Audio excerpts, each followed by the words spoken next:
네, 반갑습니다. 또 이렇게 함께 뵐 수 있게 해주셔서 감사하고, 또 특별히 이 시간을 통해서 이번 주와 다음 주 2주 동안 말씀 묵상을 어떻게 해야 될 것인지 좀 간략하게나마 함께 나누는 시간을 갖도록 하겠습니다. 강의안을 하나씩 받으셨죠? 예, 받으셨죠? 자, 받으셨으면 여러분 펜이 있으시면 펜을 꺼내셔서, 자, 이 시간은 설교 시간보다 강의 시간이다라고 생각하시면서 생각나는 것들 좀 메모하셨으면 좋겠습니다. 먼저 프레젠테이션을 띄워주시면 감사하겠습니다. 네, 오늘 본문이 신명기 8장 1절부터 6절까지 본문을 잡아보았는데요. 그런데 1절부터 4절까지 내용을 먼저 한번 읽으셨지만 다시 좀 제가 읽도록 하겠습니다. 내가 오늘 명하는 모든 명령을 너희는 지켜 행하라. 그리하면 너희가 살고 번성하고 여호와께서 너희 조상들에게 맹세하신 땅에 들어가서 그것을 차지하리라. 내 하나님 여호와께서 이 40년 동안에 내게 광야 길을 걷게 하신 것을 기억하라. 이는 너를 낮추시며 너를 시험하사 내 마음이 어떠한지 그 명령을 지키는지 지키지 않는지 알려 하심이라. 너를 낮추시며 너를 줄이게 하시며 또 너를 알지 못하며 내 조상들도 알지 못하던 만나를 내게 먹이신 것은 사람이 떡으로만 사는 것이 아니요 여호와의 입에서 나오는 모든 말씀으로 사는 줄을 내가 알게 하려 하심이니라. 아멘. 귀한 성도 여러분, 오늘 제목을 지켜 행하라라고 정해보았습니다. 그리고 이 시간 동안은 제가 묵상을 어떻게 해야 될 것인지를 나눌 것입니다. 이게 어떤 연관성이 있는가 보시면, 일단 이 본문은 이번 주 매일 성경 묵상 본문 중에 한 부분입니다. 그리고 신명기는 모세가 이제 가나안 땅을 들어가게 될 이스라엘 백성에게 모압 광야에서 마지막 유언과 같은 설교를 하는 것이죠. 이 설교의 내용 중에 오늘 본문 8장 1절에 보면 이렇게 되어 있습니다. 너희는 지켜 행하라 라고 되어 있습니다. 무엇을 지켜 행해야 될 것인가? 하나님의 백성으로서의 삶을 지켜 행해야 된다. 그런데 이들이 지켜 행하는데 이 앞에 있던 40년 광야 생활은 무엇이었는가? 라고 보면 2절에 명확하게 설명하고 있습니다. 물론 우리는 이스라엘 백성들이 정탐을 했는데 자기 욕심대로 세상의 방법대로 했기 때문에 그렇다라고도 성경을 통해 찾았습니다. 그러나 오늘 신명기 본문은 이렇게 이야기하고 있습니다. 이 40년 동안 너에게 광야 길을 걷게 하신 것을 기억해라. 이 기간은 무엇이냐면 너를 낮추시며 너를 시험하사 네 마음이 어떠한지 그 명령을 지키는지 지키지 않는지를 알게 하심이다 라고 되어 있습니다. 그리고 오늘 우리가 읽지 못했지만 신명기 이 8장에 이어지는 8장 20절 본문 끝에 이렇게 되어 있거든요. 20절 본문을 제가 읽어드리겠습니다. 여호와께서 너희 앞에서 멸망시킨 민족들 같이 너희도 멸망하리니 이는 너희가 너희 하나님 여호와 소리를 청종하지 아니함이니라 라고 이야기합니다. 귀한 성도 여러분, 우리는 어떻게 하면 하나님께 복을 받을까라는 것에 모든 관심이 집중되어 있습니다. 가나안 땅에 들어가 사는 것은 여호와께 복받는 백성의 삶이죠. 그러면 어떻게 하는 것이 여호와께 복을 받고 복을 누리는 삶인가 라고 얘기했을 때 오늘 본문은 한 가지를 이야기합니다. 지켜 행하라. 그리고 지켜 행하는지 안 하는지 40년 동안 여러분들이 훈련받은 시간이다. 이 훈련대로 지켜 행해야 된다라고 이야기하고 있습니다. 네, 서두에 이렇게 나누고 함께 강의안을 보도록 하겠습니다. 네. 우리는 매일 무엇인가를 먹고 입고 살아가시죠. 성도님들 무엇인가 먹고 입고 살아가시지 않습니까? 예, 그러시죠. 독일의 철학자 포이에르바흐가 이렇게 얘기하더라고요. 그 사람이 먹는 것이 그 사람이다 라고 이야기하더라고요. 물론 이가 이야기한 먹는 것이 사람이다 라는 개념과 우리가 해석하고 이해하는 먹는 것이 우리의 삶이다, 우리가 먹고 사는 것이 그 삶이다 라는 것이 조금은 다르기는 합니다. 그러나 우리들이 곰곰이 오늘 첫 시간에 생각해 보아야 될 것은 지난 한 주간 어떻게 사셨습니까? 잘 사셨습니까? 네, 감사합니다. 한 주간 어떻게 사셨습니까? 예, 잘 사셨습니다라고 대답해 주셔서 너무 감사합니다. 자, 그러면 여러분들에게 나누어진 강의 안에 첫 번째 질문에 보면 우리는 매일 무엇을 합니다라고 이렇게 관로가 치어져 있습니다. 귀한 성도 여러분, 여러분은 한 주 동안 매일 하는 것들이 있다면 무엇을 하는지 거기 한번 한 5가지 정도만, 5가지 맞나요? 3가지 정도만 적어봐 주십시오. 매일 나는 이것을 합니다 라는 것들을 적어 주셨으면 좋겠습니다. 무엇이든지 적으셔도 됩니다. 매일 하는 것이 무엇이 있을까요?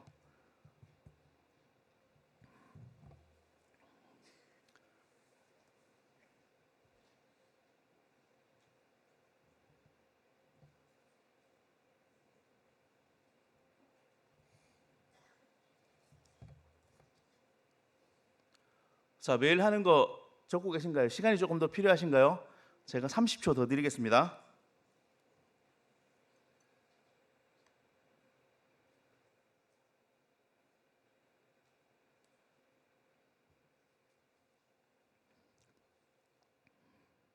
네, 10, 9, 8, 7, 6, 5, 4, 3, 2, 1.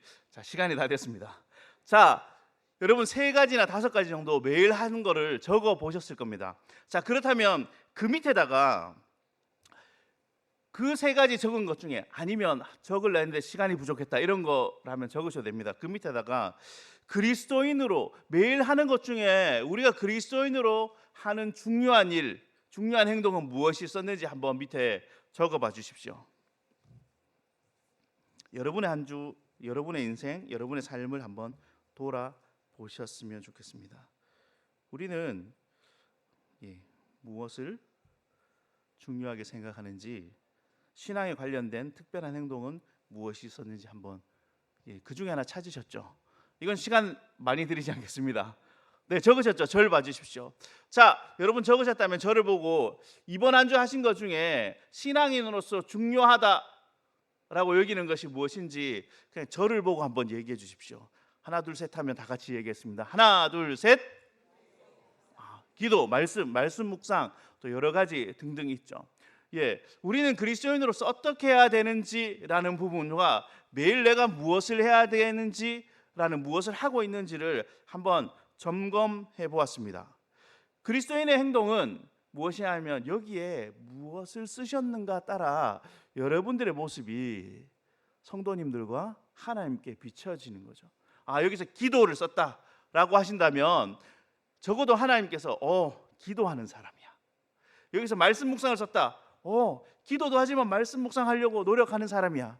여기서 구제하는 일을 썼다. 나의 사랑으로 구제하기를 원하는 사람이야 라고 하나님 생각하실 겁니다. 그리스도인의 행동은 그리스도인들이 하는 그 모습으로 정의합니다. 말씀 묵상을 하는 것은 우리가 말씀 묵상 세미나니까요. 말씀 묵상을 대답하신 분들은 감사합니다. 말씀 묵상을 하는 것은 무엇이냐면 묵상해서 잘 살겠습니다라는 것이 전제에 되어 있지만 사실은 말씀 묵상해서 산다라는 것은 쉽지 않은 일입니다. 저 사람이 오자마자부터 쉽지 않다라고 얘기하는가 하면 말씀 묵상을 한다는 것은 잘하고 못하고의 결과를 우리에게 답을 지어놓고 바라는 것은 아니라고 저는 여러분께 감히 말씀드리고 싶습니다. 왜냐하면요, 어떤 분들은 말씀 묵상이 익숙하고 잘 됩니다.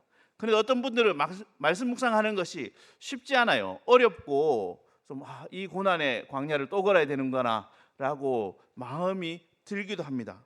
성경 말씀을 계속해서 보신다면 신명기 8장 3절인데요 오늘 읽으셨던 것이니까 제가 나누어 드리도록 하겠습니다. 너를 낮추시며 너를 줄이게 하시며 또 너를 알지 못하며 내 조상들도 알지 못하던 만나를 내게 먹이신 것이 무엇이냐면 이것이라고 하죠. 사람이 떡으로만 사는 것이 아니요 여호와의 입에서 나오는 모든 말씀으로 사는 줄을 내가 알게 하려 함이다라는 것이죠. 우리가 말씀 묵상을 해야 되는 이유에는 여러 가지 이유들이 있지만 우리들이 놓치지 말아야 될 것은 이것입니다. 사람은 떡으로 사는 사람이 아니라 하나님의 말씀으로 삽니다. 이렇게 이야기하면서 오늘부터 다 굶으십시오 이렇게 얘기하면 안 되겠죠. 우리는 떡을 먹어야지 삽니다. 밥을 먹어야지 사시잖아요. 근데 왜 하나님의 말씀으로 살아야 된다라는 말을 끊임없이 하는가 하면, 우리가 배부르게 밥을 먹고 나면 행복함이 잠깐 찾아오고 그 다음에 포만감과 내가 너무 많이 먹었나? 아니면 이렇게 하면 어떻게 되는가? 먹었는데 뭔가 공허함이 찾아오는 거죠. 다르게 이야기하면 우리 그리스도인들은 누구나 말씀에 충만한 하나님이 무엇을 먹이시는가가 더 우리 인생의 관심사가 되어져 버렸다는 거죠. 목사님 저는 그러고 싶지 않습니다 라고 얘기하시더라도 여러분들이 실컷 배부르게 먹고 나서 바로 이 생각을 하실 거예요. 그날 저녁에 누우시면서 이 생각을 하실 거예요. 내가 이렇게 살아도 되는가? 오늘 참 행복하다. 이 행복이 이어질까? 이런 고민들을 하시게 되는 거죠. 근데 여러분들이 하나님 말씀에 가득 담기고 부흥회를 하시거나 기도회를 하시거나 철야 예배를 하시거나 말씀 가운데 푹 담기고 나서 댁에 가셔서 저녁에 누우면서 내가 이렇게 살아도 되는가? 내가 이렇게 성경 이야기를 많이 들어도 되는가? 이런 고민을 하시기보다 하나님 이 기쁨을 계속 누리고 살고 싶습니다 라고 모두가 동의하시고 고백하실 거예요. 그러면 무엇이냐면 우리에게 밥을 많이 먹는 것보다 오히려 말씀을 풍성히 말씀 가운데 젖어 사는 것이 기쁨이고 행복이다라는 거예요. 그런데 출애굽한 가나안 땅을 출애굽한 백성들의 삶에도 만나를 하나님 먹이시면서 여기서 만나를 먹어서 인생이 끝났다라고 얘기하지 않아요. 이걸로 하나님이 너희가 어떻게 하는가, 너희가 어떻게 하나님 말씀으로 살아가는가 훈련시키셨다라는 거죠. 다르게 얘기하면 말씀 묵상할 때 그때서야 우리가 말씀을 보고 고민할 때 그때서야 우리가 하나님 말씀으로 사는 것이 이런 것이구나라고 생각해지기 시작한다라는 거죠. 왜냐하면 우리가 매일 하는 행동이 우리의 모습을 우리를 만들기 때문입니다. 매일 하는 성경 묵상이 우리를 말씀의 사람으로 만들기 때문입니다. 묵상하십시오라고 알려드리려고 왔지만 왜 묵상하십시오라고 알리냐 하면 여러분 우리가 매일 말씀 앞에 설 때 그때 우리는 하나님 백성으로 살아갈 수 있기 때문입니다. 과거의 어느 시점에 한 시절에 아름다운 믿음의 역사를 가지고 있다고 말씀의 사람이 아니다라는 거죠. 끊임없이 매일 말씀 앞에 설 때 우리는 하나님의 백성으로 성장해 나갈 것입니다. 자, 계속해서 보면요, 제가 세 가지 강의를 할 건데 첫 번째는요, 성경 묵상이 무엇인가, 두 번째는 성경 묵상을 해서 그럼 어떻게 우리 인생에 도움이 되는가, 우리가 어떻게 하나님 백성으로 살아가는가, 그리고 세 번째, 그러면 묵상을 어떻게 할 것인가 라는 것을 좀 간략하게나마 여러분에게 알려드리려고 합니다. 첫 번째로 성경 묵상이 무엇인가 라고 한다면 묵상이라는 말이 조금 우리가 살펴볼 필요가 있습니다. 여러분, 우리는 성경 묵상이 무엇이라고 생각합니까? 성도 여러분, 여러분들은 묵상이 무엇이라고 생각합니까? 거기 한번 좀 이렇게 적어 보시면 좋겠습니다. 여러분이 생각하는 묵상이란 무엇인 것 같다라고 한번 써 주십시오. 이건 2분 시간을 드리도록 하겠습니다. 여러분이 생각하는 묵상은 과연 무엇인가요?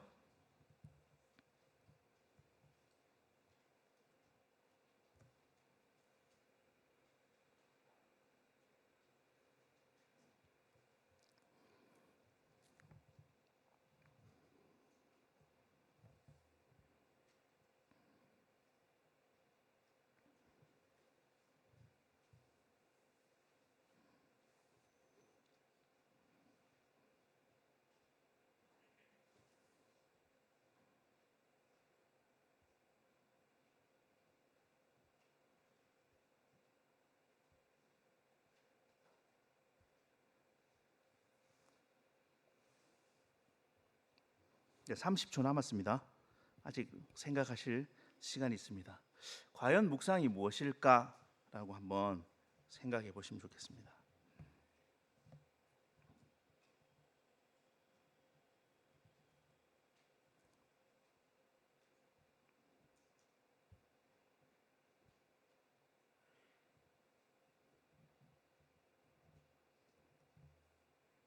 네, 5초, 4초, 3초, 2초, 1초. 네. 자, 여러분은 묵상이 무엇이라고 생각하십니까? 네, 다들 네가 대답해라 이렇게 보시지 마시고, 자, 묵상이 무엇이라고 생각하시는지 여러분의 생각을 저에게 말씀해 주십시오. 묵상이 무엇이라고 생각하십니까? 평안과 쉼을 얻는 것, 또 말씀을 새기는 것, 되새김질하는 것, 또 무엇일까요?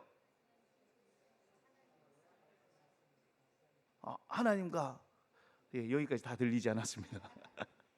네, 우리는 각자 묵상이 무엇인지 지금 이렇게 나누어 보셨을 겁니다. 그리고 얘기를 하셨는데 아직 못 적으신 분도 있고, 또 처음 듣는 얘기인데 이런 분도 계시겠고, 또 어떤 분들은 적었는데 맞을까 틀릴까 불안해서 말씀 못 하신 분도 계실 겁니다. 하지만 여러분들이 적으신 것이 묵상이라는 것의 한 부분을 명확하게 이야기하고 있습니다. 그러면 묵상이 무엇인가 제가 한번 여러분과 나눠보면 좋겠습니다. 국어사전에는 이렇게 되어 있습니다. 한자사전에는 묵상이 이거라고 되어 있습니다. 눈을 감고 말없이 마음속으로 생각하는 것이라고 되어 있습니다. 예, 여러분들 열심히 지금 적으시는 생각하는 것 이렇게 적으시면 됩니다. 그리고 두 번째, 말없이 마음속으로 기도하는 것, 마음속으로 기도 이렇게 적으시면 될 것 같아요. 사전에는 묵상이라는 말을 생각하는 것, 기도하는 것으로 나와 있어요. 근데 사전에 나와 있는 이 묵상은 사실 기독교 우리들만 하는 것은 아닙니다. 여러분, 명상이라는 이야기 들어보셨죠? 명상도 묵상과 비슷한 개념이 속해 있습니다. 그렇다면 우리는 여기에서 끝낼 것이 아니라, 그럼 과연 성경은 묵상을 무엇이라고 이야기하는가라는 질문들, 고민들을 하시면 좋겠습니다. 성경에는 묵상을 이렇게 이야기합니다. 성경이 말하는 묵상은요, 첫 번째로는 하가라고 되어 있고 두 번째는 시야흐라고 되어 있는데 둘 다 어려운 성경의 옛날 언어들입니다. 하가, 시야흐라는데, 하가라는 말은 작은 소리로 읊조리다, 중얼거리다, 끙끙대다, 으르렁거리다, 이런 이야기가 하가라고 되어 있습니다. 그리고 시야흐라는 말은 읊조리다, 숙고하다, 생각에 잠기다 라는 말입니다. 여러분들 들으시면 내가 생각한 그거 비슷한 것 같아 라고 기억하실 것 같습니다. 이제 이것들을 성경 본문 어디에서 찾았는가 보면, 작네요. 작은데 제가 읽어드리겠습니다. 여호수아 1장 8절. 여러분들 그 유인물에 이렇게 그냥 성경 구절만 적어 놓으시고 한번 이번 한 줄 사시면서 본문을 한번 찾아서 읽어보시면 좋겠습니다. 여호수아 1장 8절. 이 율법책을 내 입에서 떠나지 말게 하며 주야로 그것을 묵상하여 그 안에 기록된 대로 다 지켜 행하라. 그리하면 내 길이 평탄하게 될 것이며 내가 형통하리라. 여호수아 1장 8절. 그다음 시편 1편 2절. 오직 여호와의 율법을 즐거워하며 그 율법을 주야로 묵상하는 도다. 잠언 15장 28절. 의인의 마음은 그 대답할 말을 깊이 생각하여도 악인의 입은 악을 쏟느니라. 이사야 31장 4절. 여호와께서 이같이 내게 이르시되 큰 사자나 젊은 사자가 자기의 먹이를 움키려고 으르렁거릴 때에, 이럴 때 하가라는 말을 사용한다라는 거죠. 그리고 예레미야 48장 31절. 그러므로 내가 모압을 위하여 울며 온 모압을 위하여 부르짖으니 무리가 길헤레스 사람을 위하여 신음하리로다 라고 되어 있습니다. 하가라는 말에 여러 가지 뜻이 있지만 저는 한 가지 여러분 기억하셨으면 좋겠습니다. 끙끙거리다, 끙끙대다. 가능하시면 거기 끙끙대다라고 한번 써주셨으면 좋겠습니다. 저는 묵상을 여러분들이 하신다면 본문을 가지고 끙끙대셨으면 좋겠습니다. 언제 끙끙대시나요? 마음대로 잘 안 될 때 끙끙대지 않습니까? 언제 끙끙대나요? 요거 열릴 것 같은데 안 열릴 때 끙끙대지 않습니까? 잼통 안 열릴 때 끙끙대지 않습니까? 언제 끙끙거리시나요? 이 나사가 요렇게 하면 풀릴 것 같은데 안 풀릴 때 포기하시지 않고 될 것 같은데 안 될 때 끙끙거리시지 않습니까? 성경 말씀이 우리에게 묵상한다는 이런 것이죠.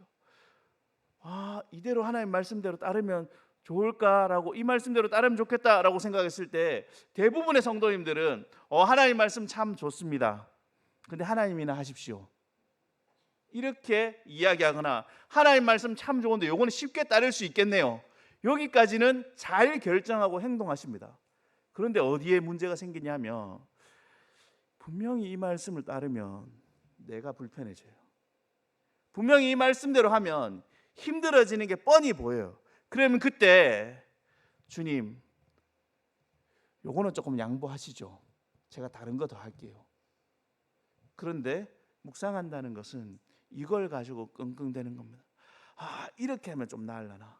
하나님 말씀 이렇게 하라는 건가? 하나님 좀 도와주시렵니까? 라고 끙끙거리는 것 필요하다라는 것이죠. 계속해서 이어보시면 시야으라는 말은 말하다, 작은 소리를 읊조리다, 숙고하다, 생각에 잠기다라는 것. 시편 77편 12절 또 주의 일을 모든 작은 소리로 읊조리며 주의 행사를 낮은 소리로 되뇌이도다. 잠언 6장 22절 그것이 내가 다닐 때에 너를 인도하며 내가 잘 때에 너를 보호하며 내가 깰 때에 너와 더불어 말하리니. 역대상 16장 9절 그에게 노래하며 그를 찬양하고 그의 모든 기사를 전할지어다 라고 되어 있습니다. 시야으란 말은 하나님 말씀을 끊임없이 이야기하며 작은 소리로 중얼중얼하는 것을 포함하고 있습니다. 위아래 것을 통칭해서 본다면 시야의 하가라고 이야기하는 하나님 말씀 앞에 사는 묵상하는 삶은 첫 번째로 중얼거리고 끙끙대고 숙고하는 삶이죠. 말씀이 무엇인가 고민하는 삶이라는 것입니다. 그러면 과연 이 두 가지 문자적 단어와 이 시야의 하가의 차이가 무엇인가 했을 때 여러분 이 부분 한번 차이점을 기억하셨으면 좋겠습니다. 공통점은 둘 다 생각하는 거죠. 한문이나 한글이나 생각하십시오라고 되어 있습니다. 그런데 차이점은요. 사전적 의미는 정적입니다. 머릿속으로 생각하십시오. 고민하십시오 라는데 묵상의 성경적 의미는 끙끙대고 그치십시오가 아니라 그 삶에 영향을 미치십시오. 바꾸십시오. 따라가십시오. 변화하십시오가 따라 있다라는 것이죠. 그래서 성경 묵상은 그냥 단순히 묵상하십시오라는 정도가 아니라 활동적이고 동적인 의미가 따릅니다. 자, 그렇다면 첫 번째 것에 대해서 정리해 드리도록 하겠습니다. 성경 묵상을 하는 것은 말씀을 보고 고민하고 끙끙대는 것입니다. 그러나 고민만 하는 것이 아니라 어떻게 행동할까라는 것까지 고민하고 행동까지 가는 것입니다. 사실 그럴 때 그 말씀에 반응한 우리의 모습들이 있기 때문이죠. 그래서 열심히 고민하시면 그것도 사실 잘했습니다라고 얘기하기도 하지만 열심히 고민하시면 삶의 손끝 발끝에서는 변화가 일어나지 않을 수 있다라는 거죠. 늘 염두에 두시건대 말씀대로 불편해지면 어떻게 살지, 이 불편함을 어떻게 실천할지 고민하기까지 가셔야 된다라는 것입니다. 계속해서 두 번째 보시면 성경 묵상의 정의라는 부분이 있는데요. 두 번째 성경 묵상의 유익이죠. 성경 묵상의 유익 부분이 있습니다. 자, 성경 묵상은 말씀이 우리에게 거하게 하는 것이기 때문입니다. 그리고 말씀이 우리 안에 머물게 하는 것이기 때문입니다. 자, 이 부분 지나가도록 하겠습니다. 두 번째 유익입니다. 자, 우리는 어떻게 하나님을 알 수 있을까요? 어떻게 우리는 하나님을 경험할 수 있을까요? 어떻게 하나님을 알 수 있을까요? 생각해 보시면 이렇게 하나님 알 수 있지 않을까요? 예배 드리다가 성경을 보다가 기도하다가 가끔씩 하나님 꿈에 나타나시잖아요. 그죠? 그렇죠. 가끔씩 꿈에 하나님 나타나시기도 합니다. 왜냐하면 하나님이시니까 하실 수 있죠. 하지만 꿈에는 생각보다 잘 안 나타나세요. 말씀을 통해서 충분히 하나님을 알 수 있게 된다라는 것이죠. 왜 그렇습니까? 성경은 바로 하나님을 알려주는 책이기 때문입니다. 다르게 얘기하면 성경을 통해 하나님이 말씀하고 계시기 때문입니다. 그래서 첫 번째 보시면 말씀하시는 하나님, 그리고 성경 본문을 써놨는데요. 한번 읽어보겠습니다. 시작. 옛적에 선지자를 통하여 여러 부분과 여러 모양으로 우리 조상들에게 말씀하신 하나님이 이 모든 날 마지막에는 아들을 통하여 우리에게 말씀하셨으니 이 아들을 만유의 상속자로 세우시고 또 그로 말미암아 모든 세계를 지으셨느니라. 하나님 성경을 통해서 우리에게 말씀하고 계시다라는 거예요. 두 번째는요, 하나님이 말씀을 통해 말씀으로 자신을 알려 주신다라는 거예요. 사무엘상 3장 21절인데요. 여호와께서 실로에서 다시 나타나시되 여호와께서 실로에서 여호와의 말씀으로 사무엘에게 자기를 나타내시니라. 하나님이 이 성경 말씀을 통해 하나님을 계시하고 드러내고 계신다라는 거죠. 세 번째로요, 하나님은 하나님 약속하신 그 말씀을 반드시 이루신다라는 거죠. 하나님의 언약들을 지키신다라는 거죠. 하나님은 말씀을 이루시는 분이기 때문에 우리는 말씀을 통해 하나님을 알 수 있습니다.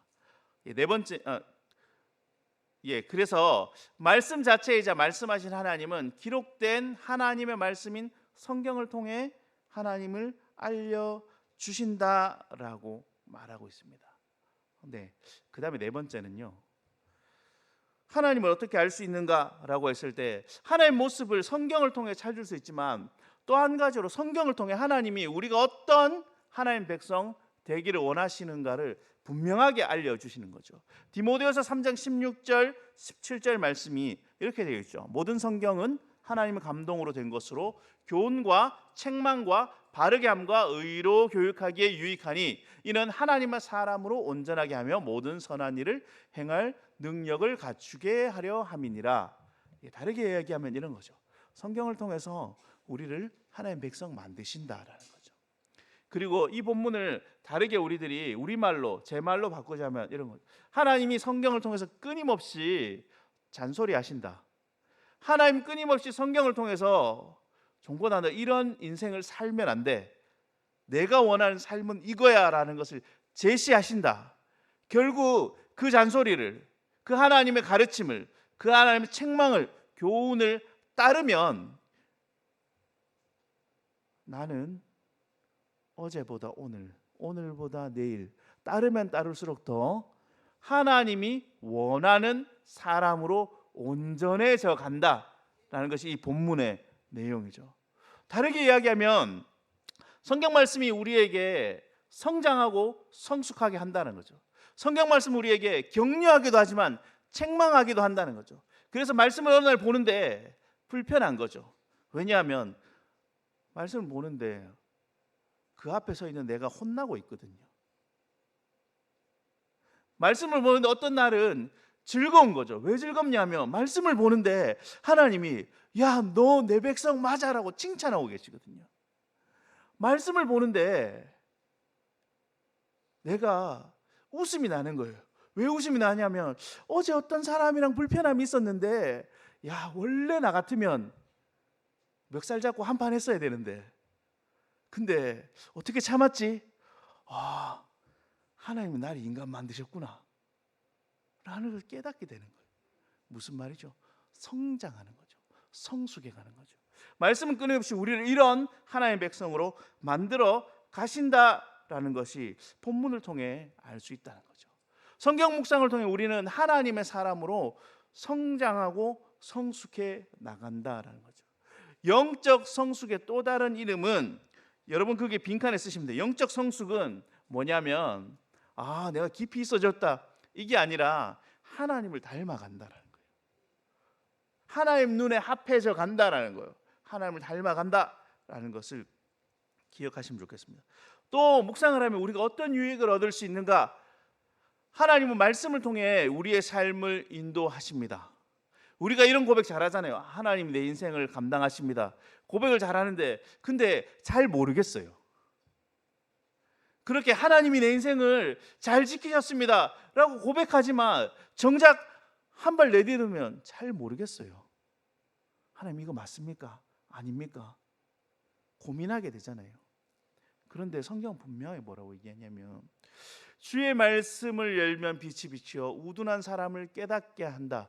이건 저는 여러분 이렇게 보시면 어떨까요? 말씀을 보면 우리 삶의 고민들과 어려움 그리고 미련한 행동을 했을 때 그 말씀을 보면서 하나님이 이렇게 하셨구나. 하나님 이렇게 하라 하셨구나. 하나님 침묵하셨구나. 하나님이 기다리시는구나. 하나님이 내가 돌아오기를 끊임없이 기다리고 계시구나 라는 것들을 알게 되는 거죠. 주의 말씀은 내 발의 등이요 내 길의 빛이니이다 라고 되어 있습니다. 여러분, 우리 한 발 걸을 때마다 하나님이 명확하게 뭔가 짚어주면 좋겠는데 그렇지 않으시잖아요. 그런데 우리가 말씀을 볼 때마다 이런 고민을 하게 되죠. 주님, 이게 하나님 뜻대로 하는 거 맞습니까? 아닙니까? 라고 질문하게 되는 거죠.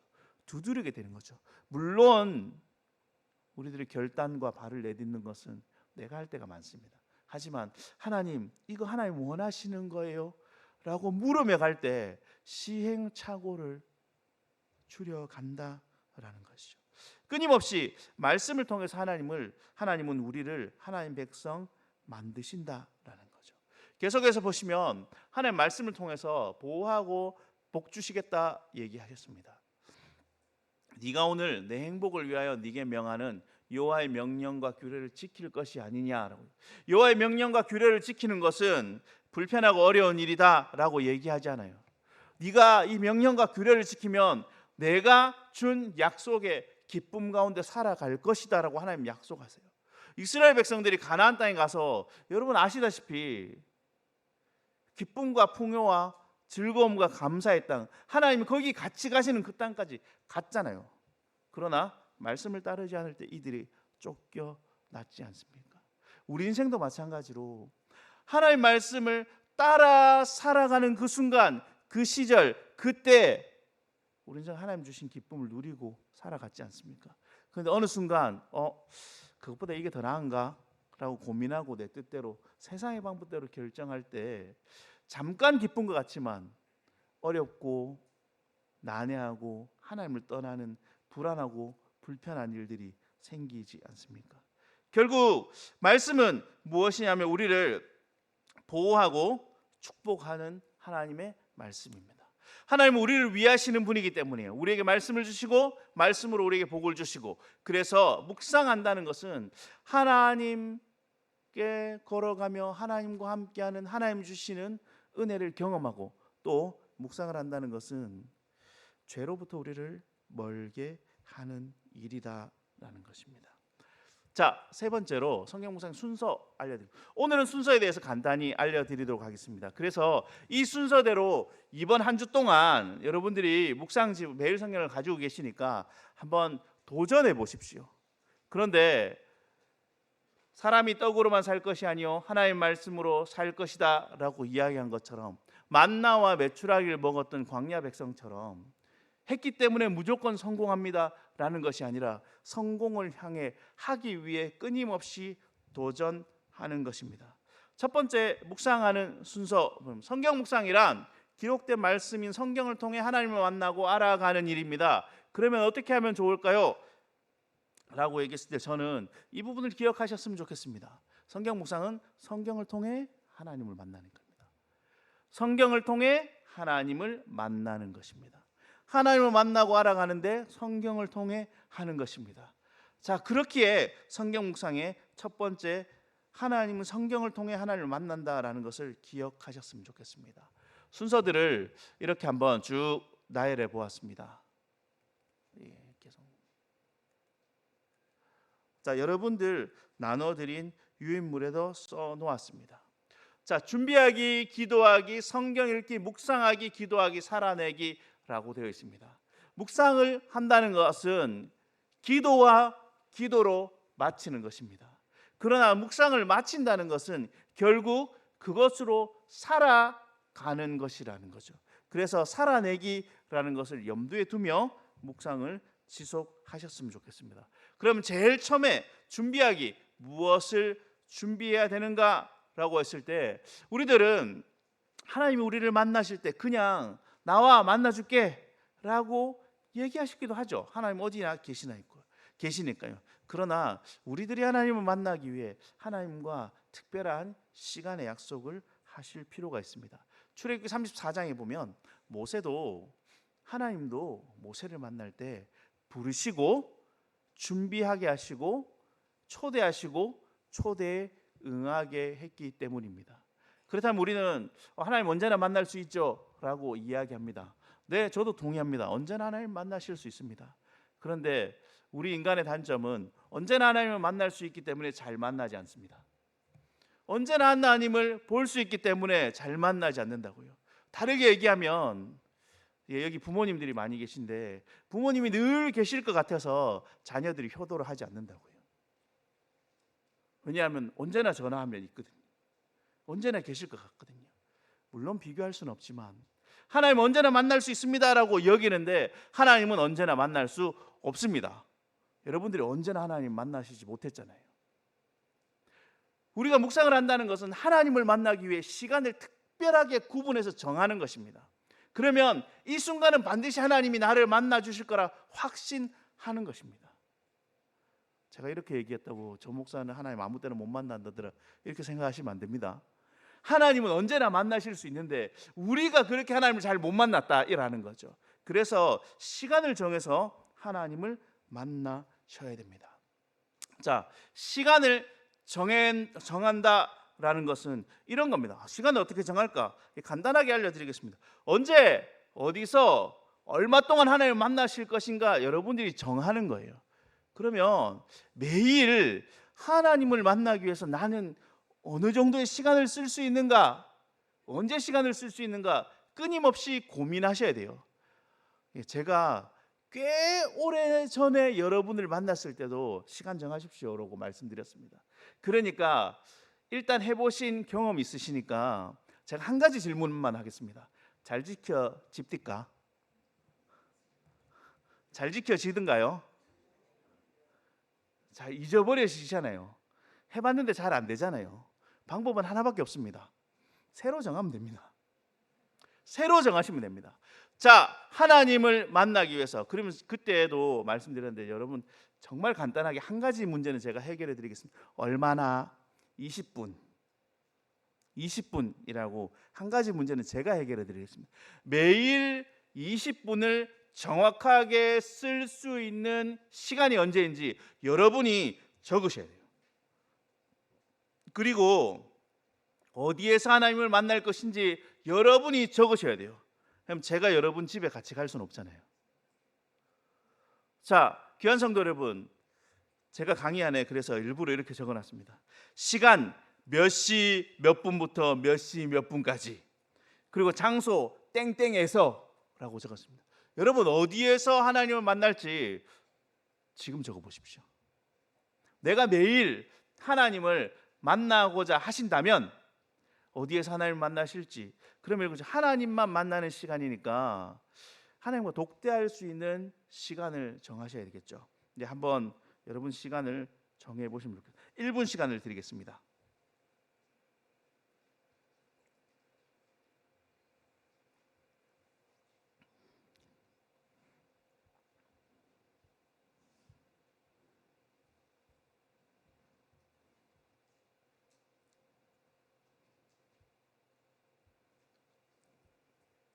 예, 어려우신가요? 자, 매일 나는 20분의 시간을 언제 쓸 수 있을지 한번 적어 보십시오. 한 15초 남았습니다.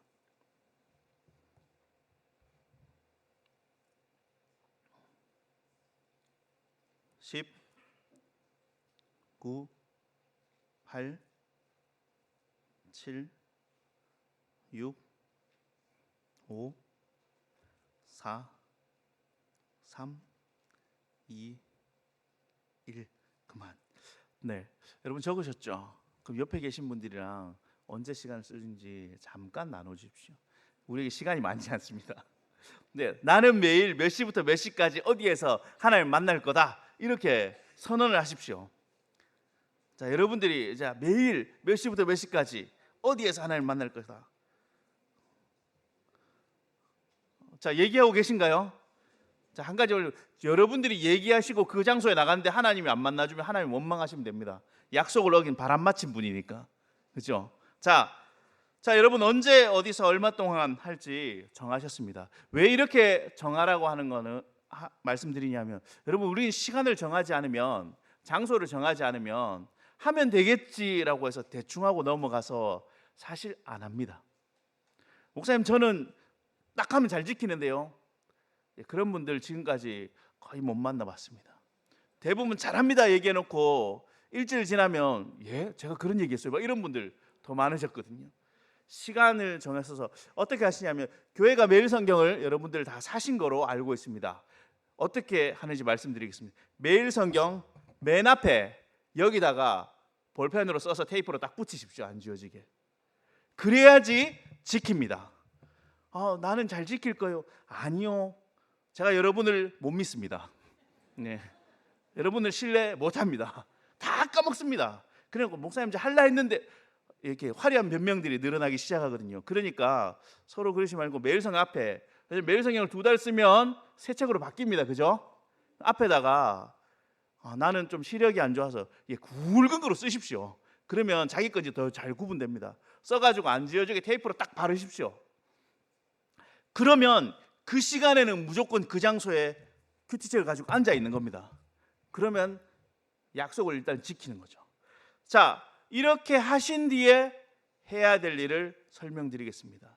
왜 앞에 이 이야기를 굉장히 길게 하느냐 하면, 대부분 묵상을 못 하시는 분들, 잘 안 된다 하시는 분들의 60% 이상이 뭐냐면 될 때 하시거든요.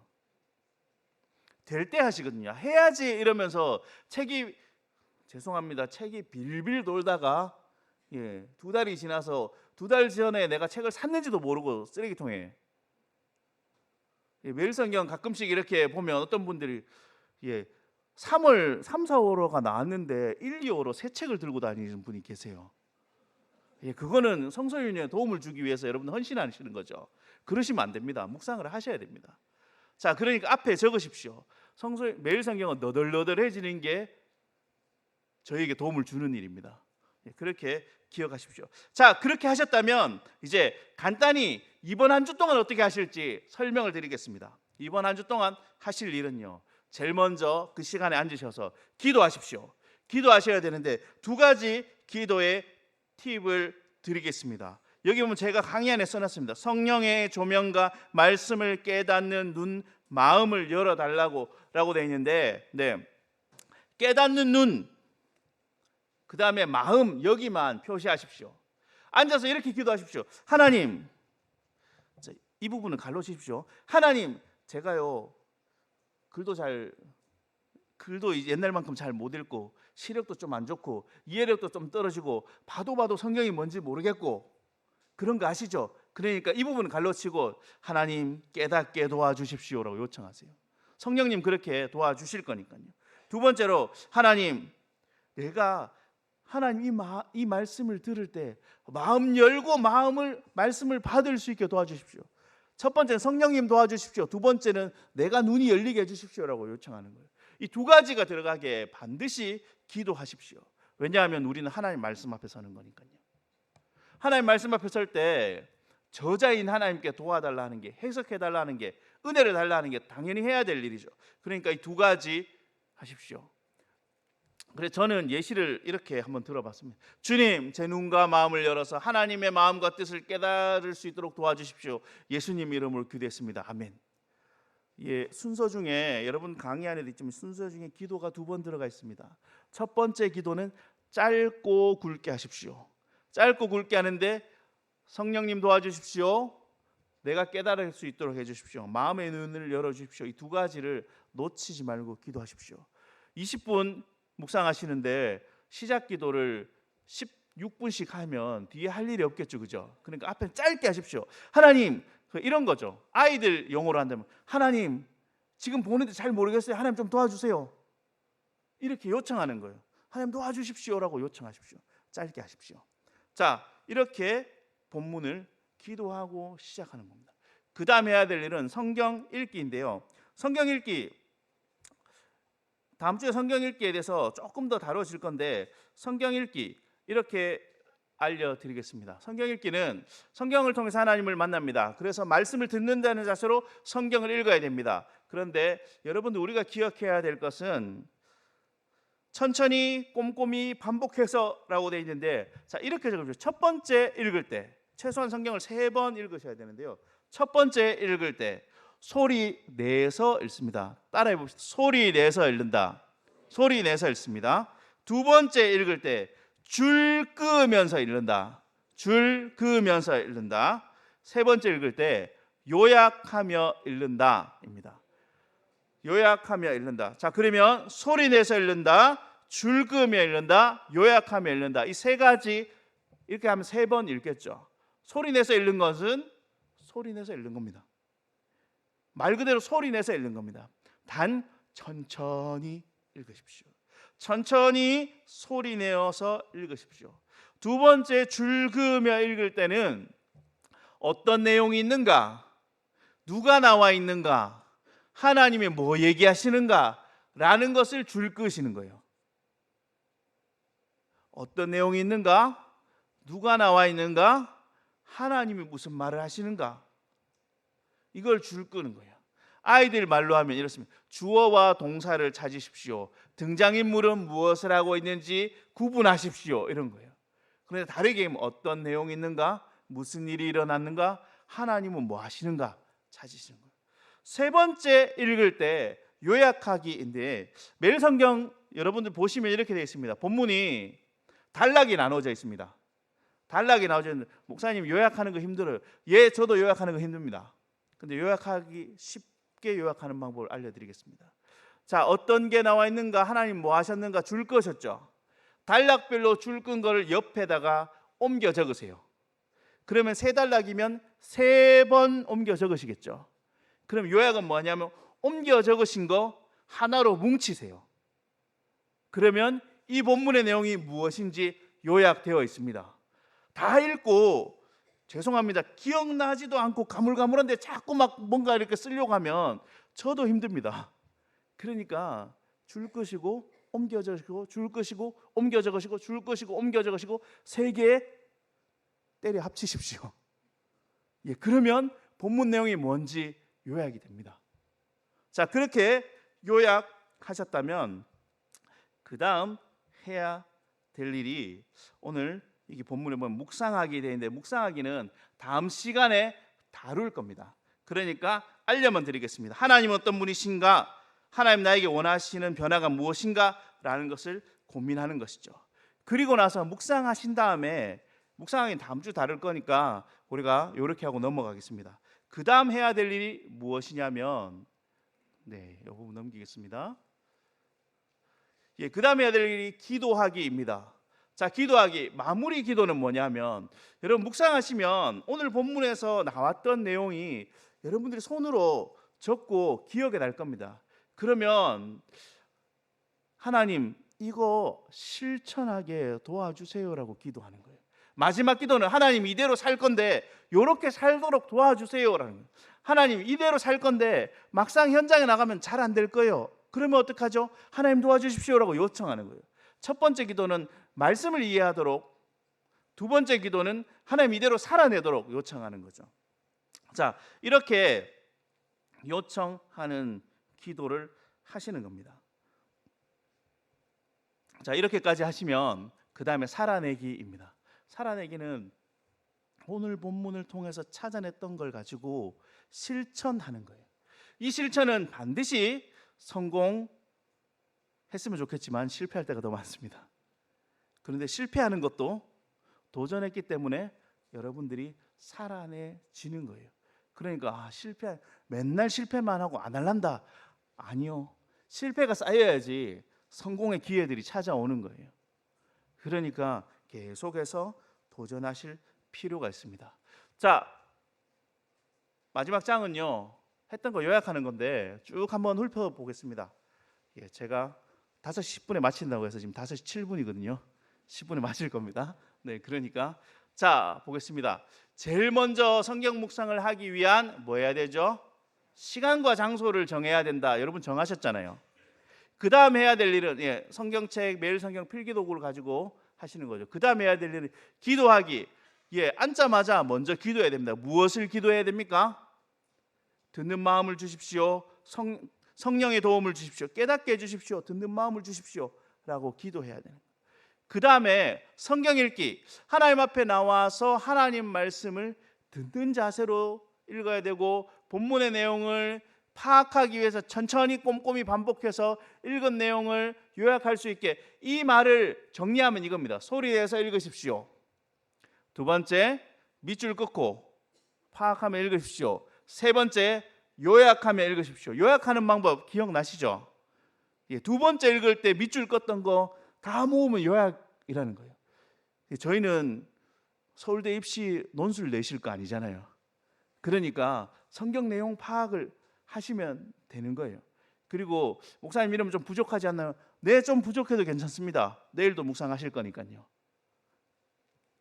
그리고 계속해서 묵상하기 발견, 이거는 넘어가도록 내일 다음 시간에 다룰 거니까 간단히 봐놓기만 하시면 좋을 것 같습니다. 기도하기, 읽고 묵상한 말씀을 따라 순종할 수 있고 살 수 있도록 기도하셔야 됩니다.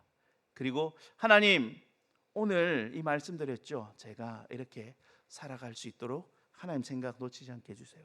그리고 하나님, 여기 하나님 이 말씀을 통해 이렇게 살라 하셨으니 제가 이렇게 실천하겠습니다 라고 이야기하는 것입니다. 네. 시간과 장소를 정해놓고 정해진 시간에 앉아있고 시간이 되면 그냥 일어나십시오. 어느 단계가 어려운 거예요? 그럴 때는 이전 단계 훈련이 더 필요합니다. 이 말은 이런 거예요. 여러분, 오늘은 제가 어디까지 얘기하면 성경 읽는 걸 좀 더 많이 얘기 드렸어요. 세 가지 방법으로 읽으라 말씀드렸잖아요. 이번 묵상을 잘 하고 계신 분들이라면 해오시던 방법으로 하시면서 다음 주에 보완을 하십시오. 근데 묵상을 시작하시는 분들이라면, 그리고 다시 시작하는 분들이라면 이번 한 주 해야 될 것은 여러분들이 정한 그 시간에 앉으셔서 본문을 읽고 요약하는 걸 하십시오. 그래서 본문을 한 주 동안 잘 쌓아 놓으십시오. 누적해 놓으십시오. 그러면 다음 주에 하나님 어떤 분이신가, 내게 주신 기대는 무엇인가 찾아내는 걸 알려드리면 이번 주 보셨던 걸 이렇게 하나하나씩 풀어 가실 수 있을 것 같아요. 그래서 이번 한 주 동안 해야 될 것은 본문을 잘 읽는 것을 하셔야 됩니다. 네, 5시 10분입니다. 여기까지 하고 제가 마무리하겠습니다. 기도하겠습니다. 하나님,